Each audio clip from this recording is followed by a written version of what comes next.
Questions are seeds of change. The questions we ask are the seeds of change. Questions empower us, putting us in charge of the discourse.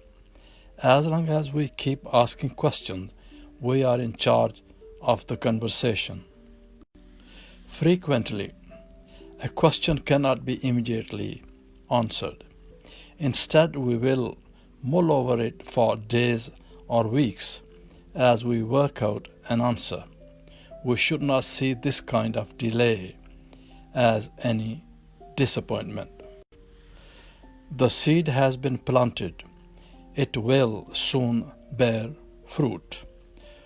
Our mind will answer all questions if we learn to relax and wait for the answer.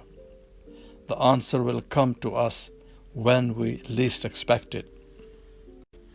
We simply let the universe give us the answers, allowing the universe to give us the awareness of how that can be, and see what shows up.